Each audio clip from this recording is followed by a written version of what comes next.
In the fall of 1966, John Lennon, then at the height of his Beatle fame, went to see the art exhibit of a rather obscure conceptual artist, Yoko Ono. Several of her pieces from that original exhibit were on display just a few years ago at MoMA, the Museum of Modern Art in New York City, including the one that captured John Lennon's attention and eventually his heart. In the room of that exhibit was a tall ladder which you had to climb a bit gingerly. And at the very top of that ladder was a magnifying glass. The viewer then had to take the magnifying glass and look, while balancing on that tall wooden ladder, look closely at a message that was written in tiny letters on the ceiling. Looking closely, John made out the letters, and they spelled yes. As he later said, what struck him was that it was a positive message. He said that he felt relieved. He was tired of all the negative and cynical and the blasé. John and Yoko's relationship began at that moment. I know some of you say that shouldn't have happened, but that's a different story and a different sermon. I'm going with the positive on this one. It was a thrill to climb that, well, at least a similar ladder at MoMA's exhibit a few years ago, and climbing up to see that tiny yes. It gave me a glimpse of what John Lennon had experienced some 55 years earlier. It was also a reminder of how important it is for us to do what we can in order to maintain a positive spirit during difficult times. After all that we've been through, we certainly cannot take it for granted that we are able to maintain a positive attitude. Our patience was already stretched when we came together last year for the high holidays during COVID. At that time, we hoped that after 6 months of masks, isolation, gallons of Purell, who wouldn't have wanted to invest in that at the time, right? That we would soon get through the pandemic. The rollout of vaccines was imminent, and surely everyone who could do so would get their vaccine as soon as they could, right? Well, once we had the vaccine, we convinced ourselves. We believed that the new year 5781 would soon see the elimination of COVID-19. Accordingly, I, from this bima last year, spoke about the opportunities of creation of a new and better society, one based on the lessons that we learned, lessons of resilience, creativity, and greater appreciation for family and friends and community. Well, those lessons are still apt. It's just that the timing last year was a bit off. The sad fact is that with Delta, Epsilon, and other variants of COVID now plaguing our world, we still do not know when the pandemic will be over. And so, after nearly 20 months, the disruption of our lives is still ongoing. And so here we are again, beginning another new year with high holy day services held under stressful and somewhat chaotic circumstances. I'm not even going to mention the internet. And yet, despite it all, it is essential that we do not succumb to negativity and despair. Rather, it is a time to review and reflect on the very nature of post-pandemic creation and renewal, or, if you will, creation take two. As you know, Rosh Hashanah celebrates Yom Harat Olam, the birthday of the universe. The prayer Yom Harat Olam is recited 3 times. We've recited it twice already this morning. It's recited during each of the soundings of the shofar. In our Machzor, it's read, Yom Harat Olam, today the world is born anew. This day the whole creation stands before you to be judged. As we are your children, love us in the way of mothers and fathers. As we are yours in service, guide us by the light of your justice, grace, and holiness. Now, the repetition of that prayer 3 times through rabbinic commentary over the years, it's been understood. Why 3? It reflects the 3 times of creation that are described in the Torah.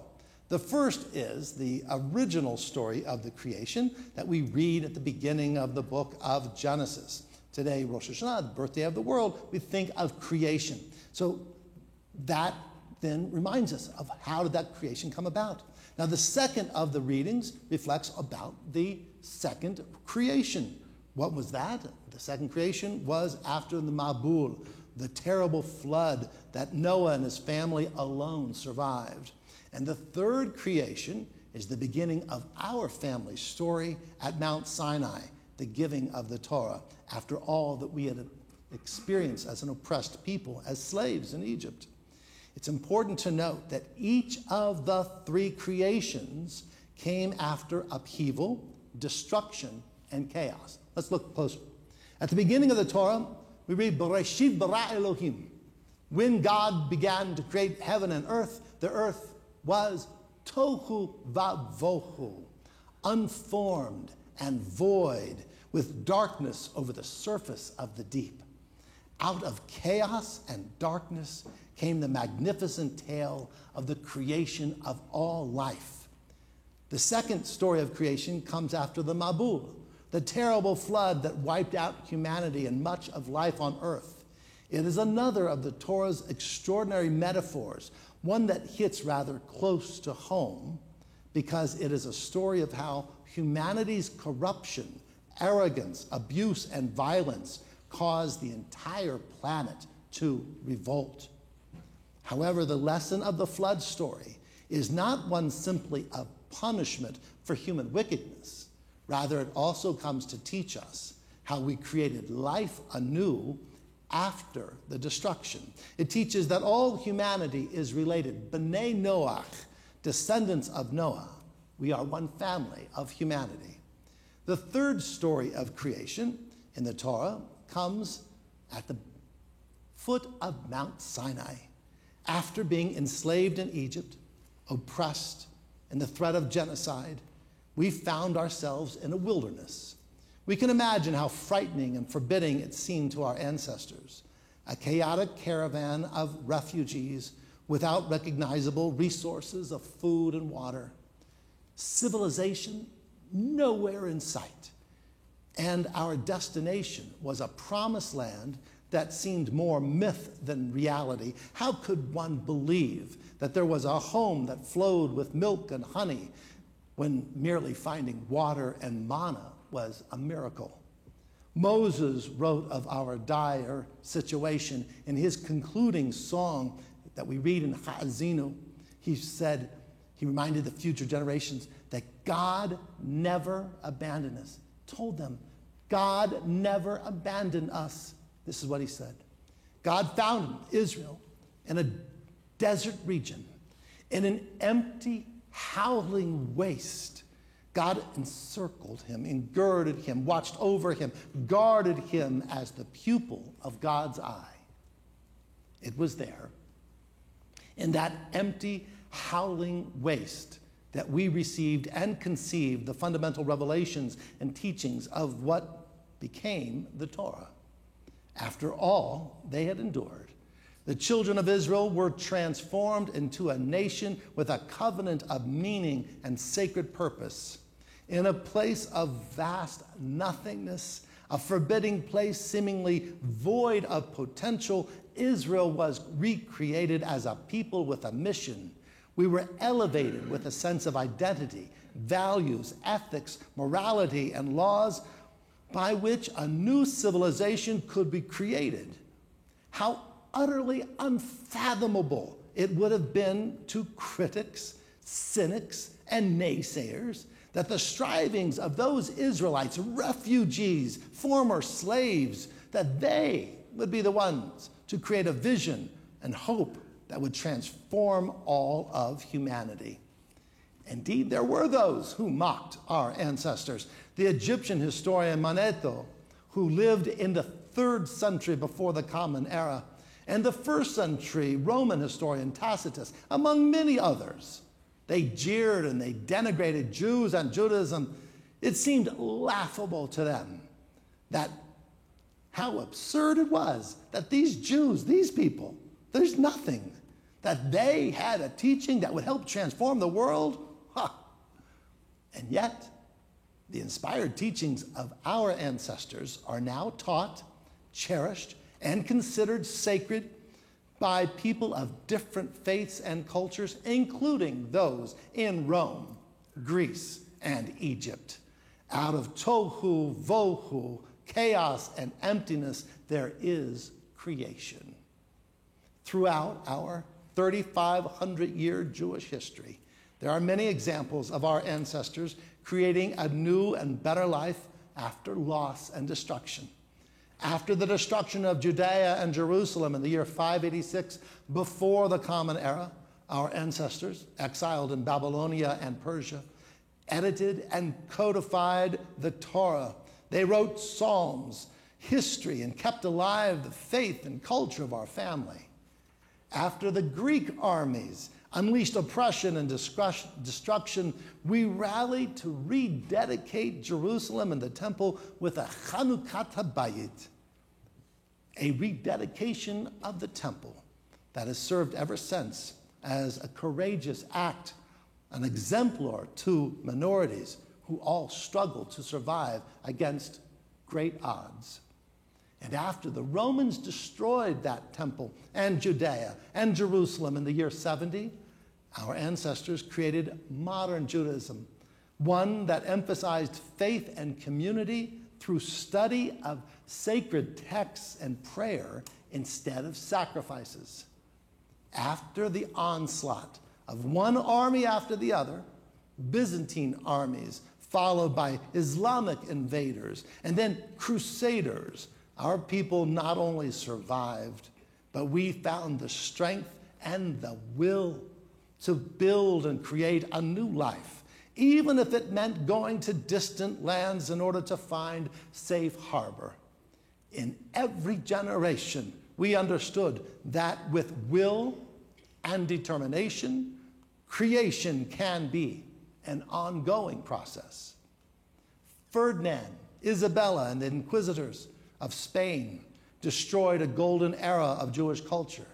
But from that destruction, we moved throughout the Mediterranean to North Africa and the Middle East, and eventually to the New World of South and then North America.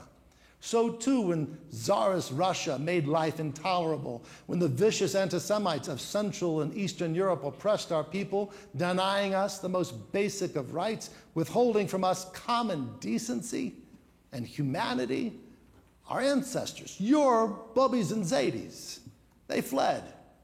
Many of them came here to the United States. And we came here often with nothing. We didn't have anything in our pocket. We knew not the language. We had no financial resources. And yet, we found a way. At each stop, we worked hard. We studied hard. We kept our wits about us, and we created a new life. No doubt many of you are already thinking about another example of our Jewish families creating a new life after destruction. After the Nazis and their allies in Europe and the Middle East murdered 6 million Jews, the survivors, together with Jews from around the world, rallied to strengthen the efforts of the growing community of Zionists in the land of Israel.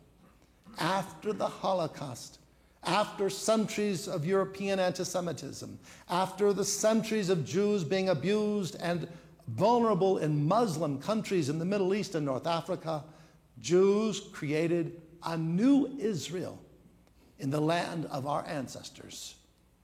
And as if finally confessing to their centuries of misdeeds, most of the world's great nations voted at that time to approve and celebrate the rebirth of the Jewish nation.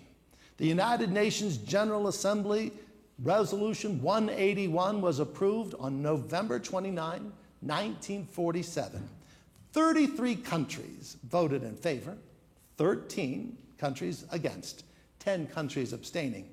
Just for the record, all the Arab nations voted against, as did Cuba, Greece, and India. The English, the United Kingdom, they abstained.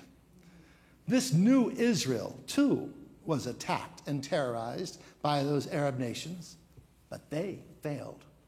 Today, there is peace, a sort of peace.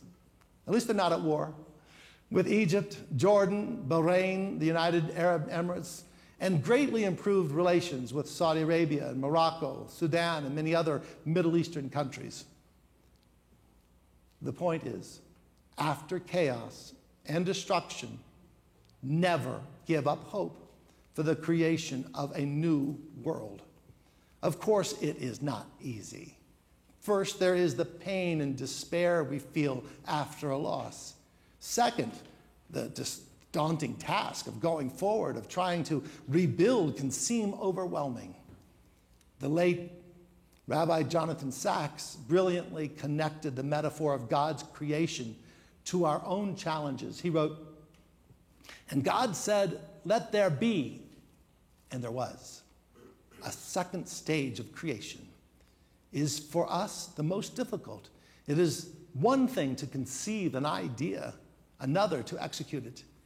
Between the intention and the fact, the dream and the reality, lies struggle, opposition, the fallibility of the human will.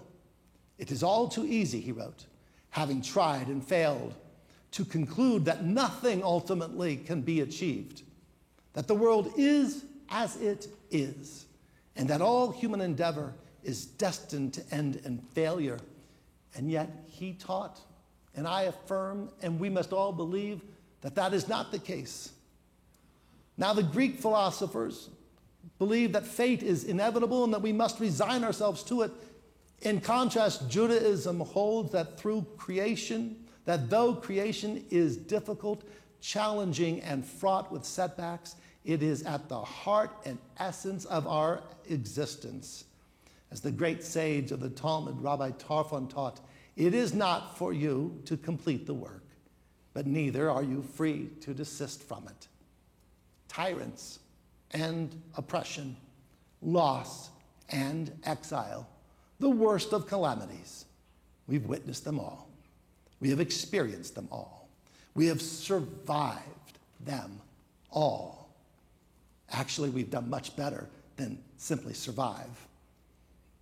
We have drawn on the inspiration of our ancestors and the indomitable will that is at the heart of our faith, and we've renewed life for ourselves and our loved ones and our communities for the better. Quitting is not and never has been an option. And so now we face another task. We find ourselves in a world that is being rocked still by global pandemic. The waves of COVID-19 and the seemingly endless mutations threaten to overwhelm us, but we must not let them. We do not have time for despair. No one is helped by chanting the pitiful refrain of "woe is me." Rather, this is the time to re-energize our efforts. And as absolutely vital as they are, it is not enough simply to focus those efforts on protection and prevention. Rather, we have to encourage everyone who is eligible to do so to get your vaccine. I didn't hear it. To get your vaccine. To get those vaccinations, for goodness sakes. And as soon as we can get booster shots for those vaccinations, to get those as well. Can I get an amen? Amen. Those who are not vaccinated are risking their lives. And they're risking our lives. And I plead with them, say yes to vaccination. For all of us, that word, yes, is essential. It reminds us to keep positive, to have faith, So we say yes, and we'll wear masks when it's appropriate. Yes, use common sense. And above all, let us enter the new year 5782 with a positive attitude that, yes, we will defeat COVID. Yes, we will survive. Yes, we will take the lessons we have learned, and yes, we will rebuild this world and our society for the better. Yes, we will rebuild our individual lives with a greater appreciation for family, friends, and community. Eloheinu ve'Elohei avotenu ve'imotenu, our God and God of our fathers and mothers, as you helped our ancestors find blessing and hope even during the darkest days, help us as well. Lift our hearts, O God. Embolden our will. Through every generation we have held dear our sacred covenant with you, and you have nurtured us through the howling wastelands of history, and you have guided us through the torments of the anti-Semites. Adonai, O eternal God, we call upon you again. Hashivenu Adonai Alecha v'nashuva. Chadesh yameinu kakedem. Help us return to you, O God. Then truly shall we return. Renew our days as of old, and let us say, Amen.